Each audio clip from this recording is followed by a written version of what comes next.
Welcome back to our second volume of Faculty in Focus, where we blur the lines between the work done by Ohio State Lima faculty and the greater Allen County community.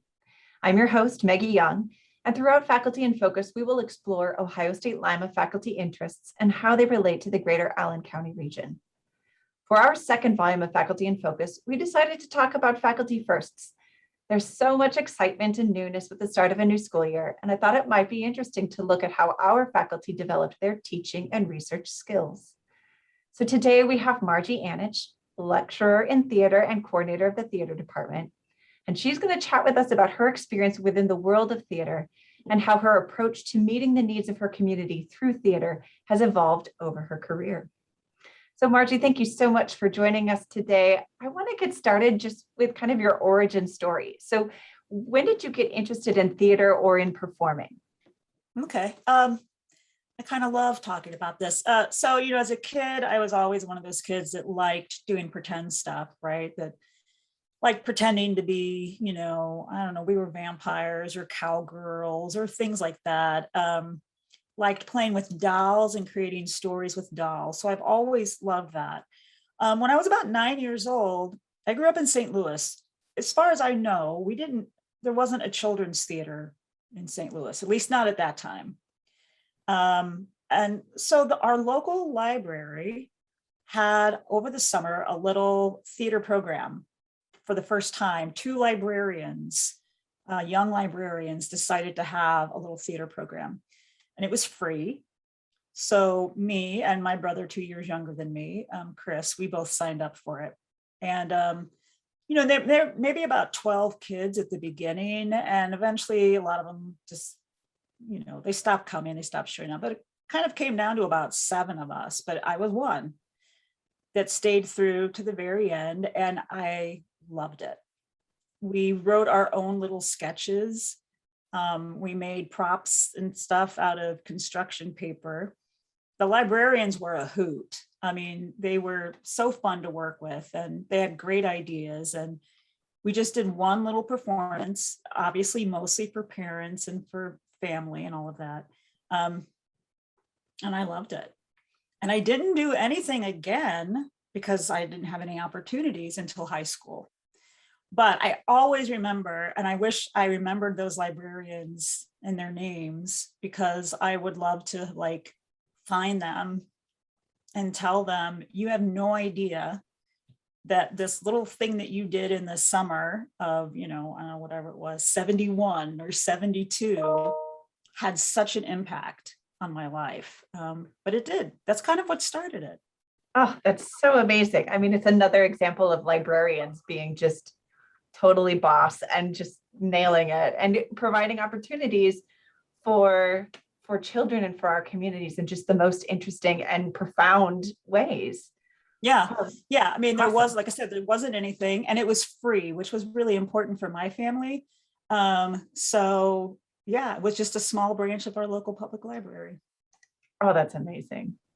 Okay, so then beyond that kind of first kind of library driven experience, can you talk about what your first experiences were like in high school and what was that like and what kind of plays were you doing? And so high school, I went to see our high school plays. I went to a small Catholic school in South St. Louis that had K through 12.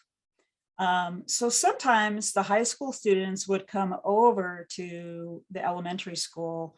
We didn't have middle school. We had K through 8 and then high school. Sometimes they would come over and they'd perform for us. I remember seeing them do You're a Good Man, Charlie Brown. I was probably in 6th grade and I was like, I want to do that. So when I got to high school, I auditioned. We did 2 shows a year. I was in every show while I was in high school. I didn't generally have leading roles, I just a lot of times had chorus parts. We did musicals. I was in usually chorus and musicals. My final year, we did Little Women, not the musical. Right. That didn't exist then. And I played Jo. If you know the story at all, Jo is sort of the headstrong, independent. She wants to be a writer. And I remember having a scene in that where Joe has a scene with her sister Beth, and Beth tells Joe that she's dying.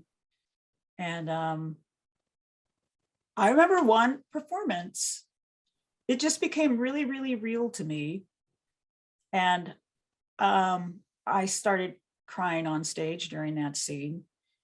And then the person playing Beth started crying during the scene.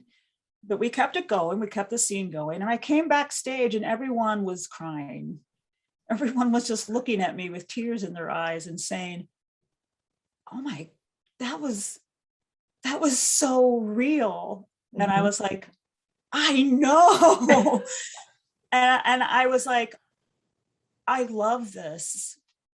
I love this. I love being able to sort of completely step into these characters that I'm playing. And that was maybe the first time I totally felt that happen. And that then sort of set my course for going to college and majoring in theater, and particularly being interested in acting, which is ultimately what I ended up getting my MFA in, is acting. So again, an experience when I was young that was profound to me. And that I had the opportunity, you know, my high school had a decent, for being a small school, had a decent theater program. So yeah, all those experiences basically like really helped shape my life.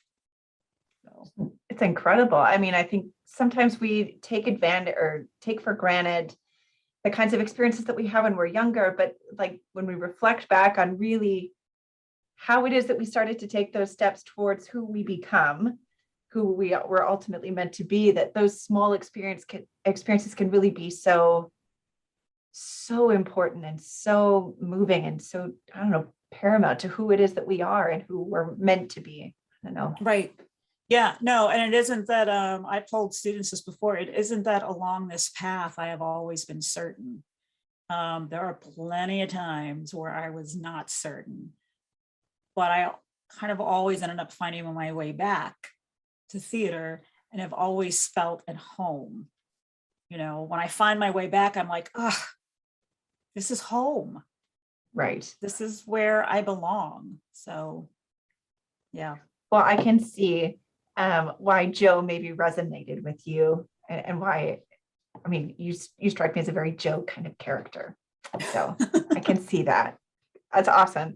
I kind of want to pivot for just a second. And we talked about your love of acting and how you got into acting, but, you know, in town here, like you're better known as a director more than an actor. So can you talk about your first, like, when did you direct a play for the first time, or a musical, or even scenes? When did that happen? Yeah. Yeah, I never really thought that I would be a director. I took directing, you know, we had to in undergrad, and we had to direct short scenes, and, you know, mine was a disaster. And took it in high school. I mean, in undergrad. No, wait, I take it back. Took it in grad school as well. Even though I was going for an MFA in acting, we all had to take a directing class. That one went a little better. That scene went a little better. But I thought that was it. You know, I thought I was done with directing.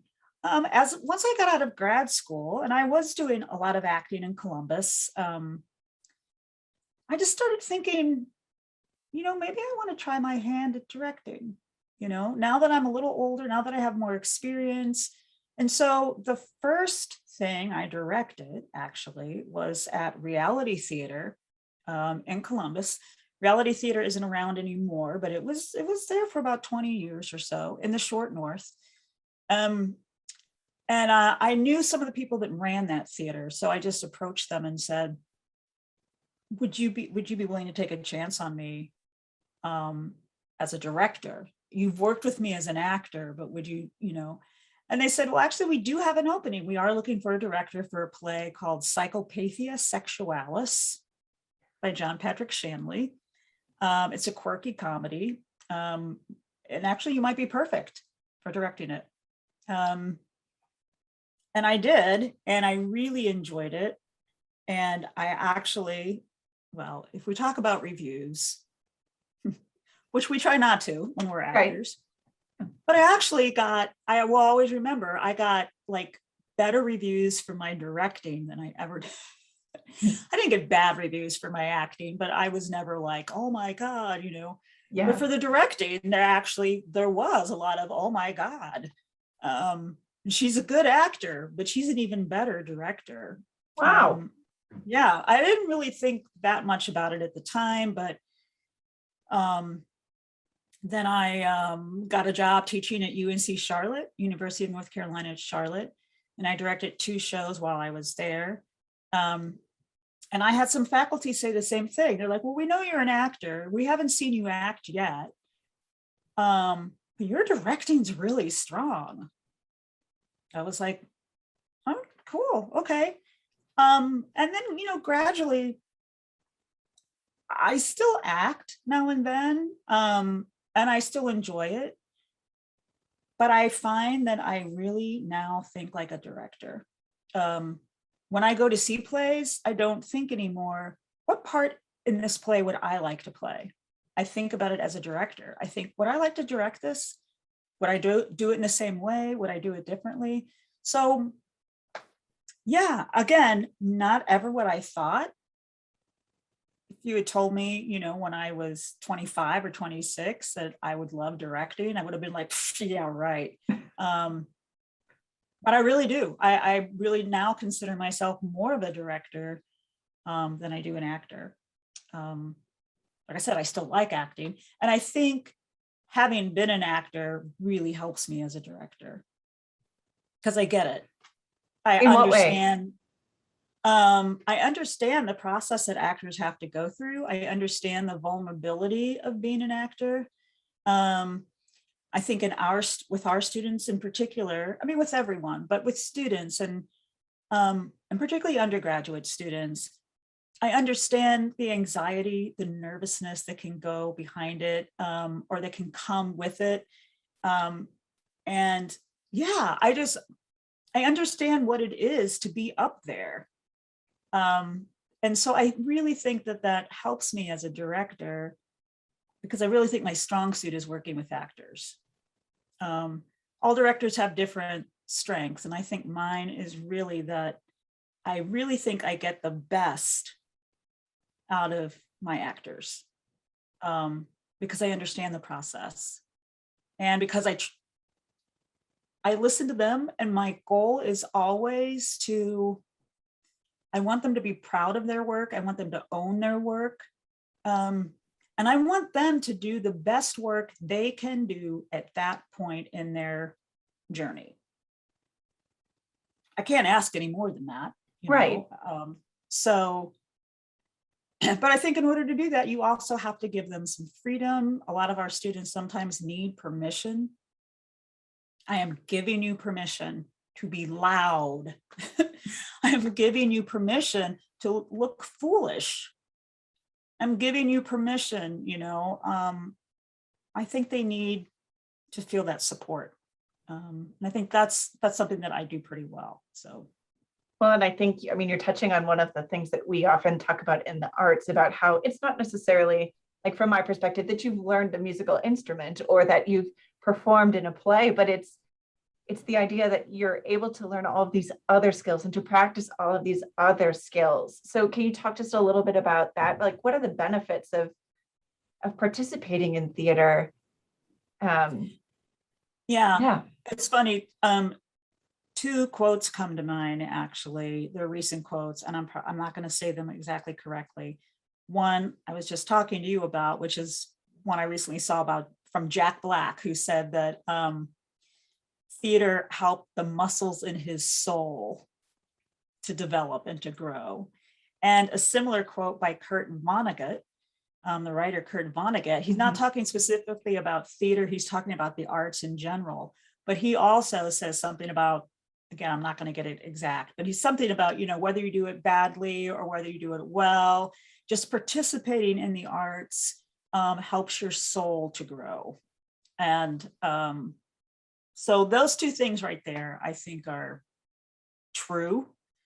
Yes. And I think important. And I think a lot of the skills specific to theater, and I guess I'm coming from an acting performance perspective, Mhm.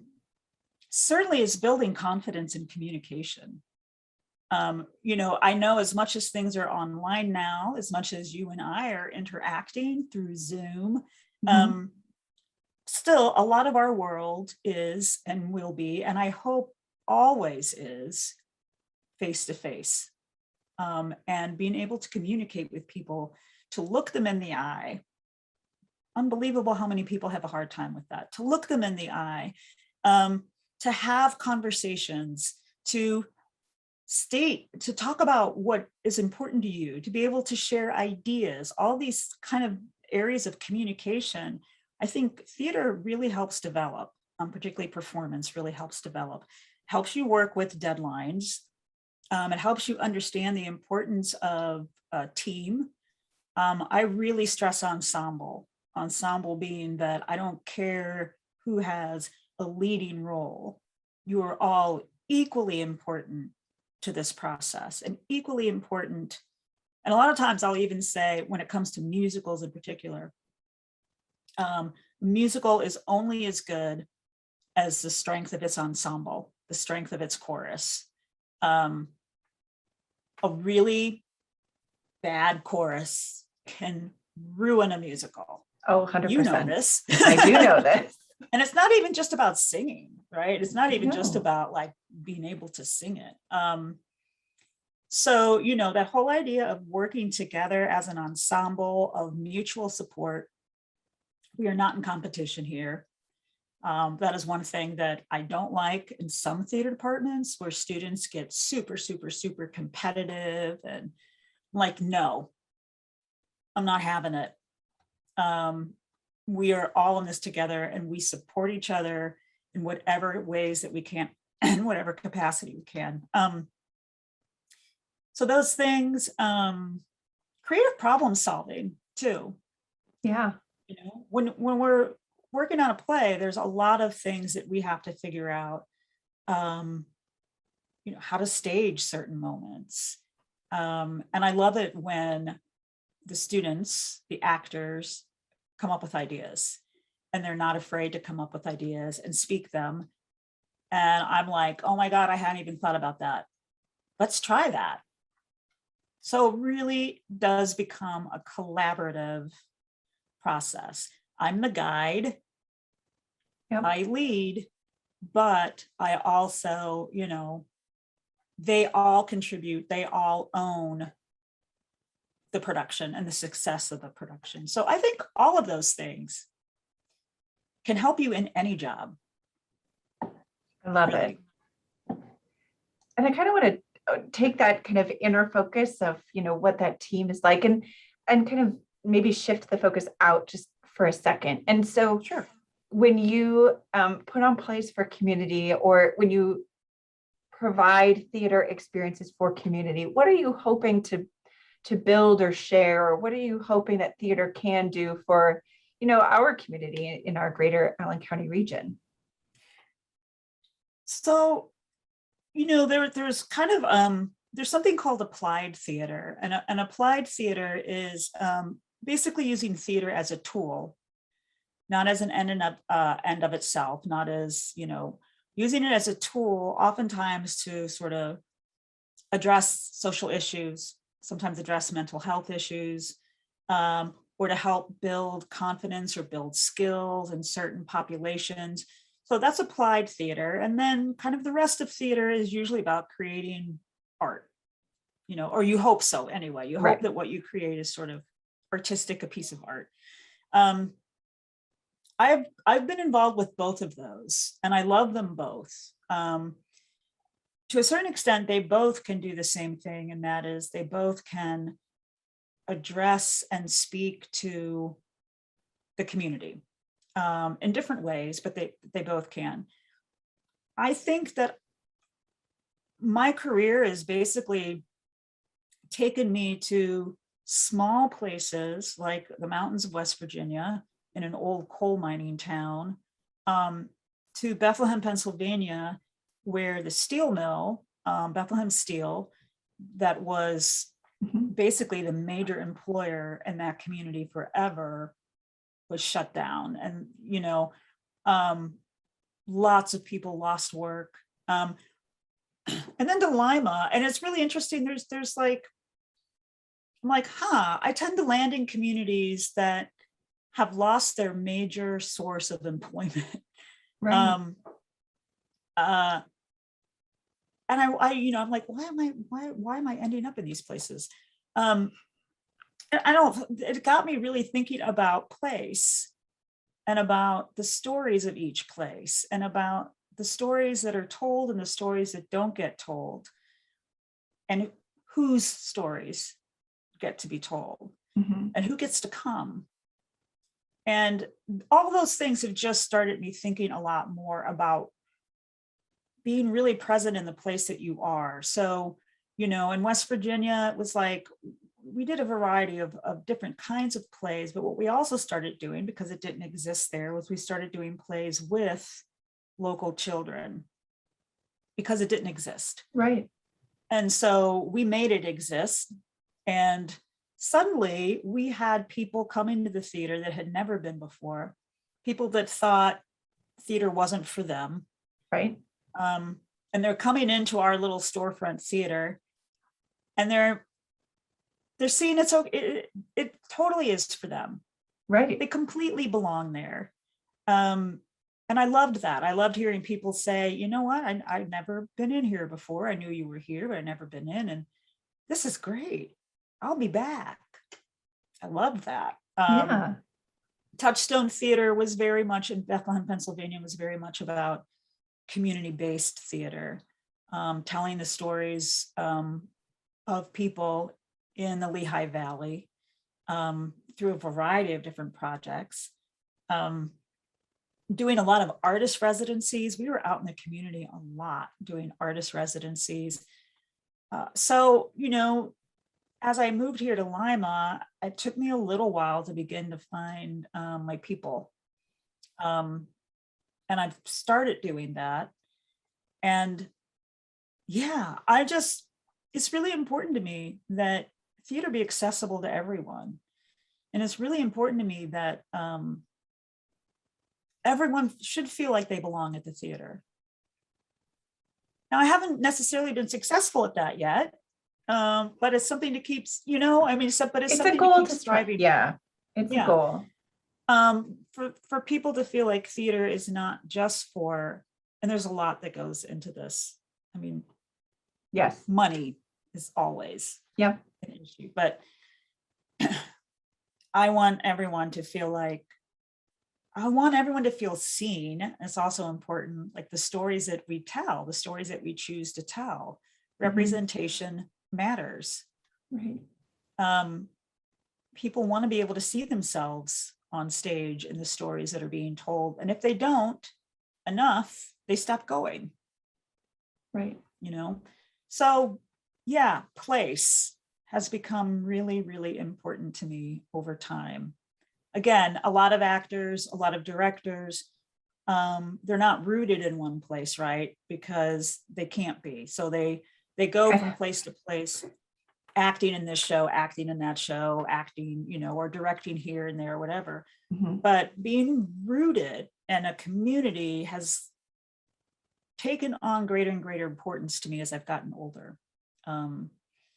So yeah, it has been kind of an evolution for me in thinking that way. Excellent. But now I'm rooted in Lima.